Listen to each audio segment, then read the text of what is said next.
لما نسوي كبسة يطلع لنا، لما ناكل دجاج يطلع لنا طعم الدجاج، ناكل رز يطلع طعم الرز، ما لازم طعم البهارات يطغى. بس احنا ايش نسوي؟ نحط تقريبا حتى في اي طبخة كذا ربع ملعقة. حطيت بهاراتي مشكلة بطقطقها بالزيت تطلع الريحة الحلوة، بعدين بحط الثوم، بعدين بحط البصل، بعدين بحط الدجاج. بعد ما حمسنا نحط مع دائما البصل كله موية عشان يستوي معاكم اسرع، حطوا عليه ملح. بس حمسته زانت لقمته. بعد ما حمسنا البصل شوي مع الثوم والبهارات هنحط الدجاج، بعدين نحط معجون الطماطم، بعدين نحط الطماطم، وكل هالوقت النار اعلى شيء الدجاج. عشان ايش يصير؟ عشان تنصدم ما يطلع منها سواء، يطلع الدجاج لذيذ وتندر وجوسي.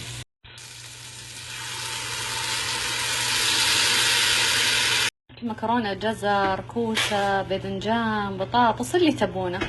بنغطيها 10 دقائق ثم نحط المكرونة على موية الدجاج. طبعا الليمون الاسود نضربه بسكينة عشان تدخل الموية جوا ويطلع الطعم الحقيقي اللي فيه.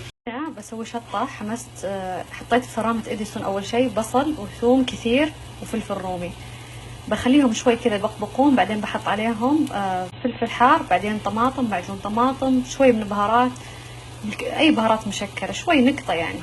بسوي كذا شطة كذا حلوة مع المكرونة اللذيذة.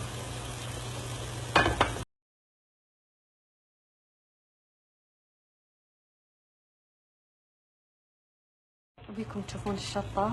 يمي يمي يمي يمي. لما يطلع الزيت على وجهها معناته خلاص جهزت، يعني نشفت الموية اللي فيها. الله تبارك الرحمن، ما شاء الله. هذه مكرونتنا اللذيذة، الصوص الخاطر. شوف الصوص، احنا نحبها كذا يعني، ما نحبها ناشفة، نحبها كذا جوسي.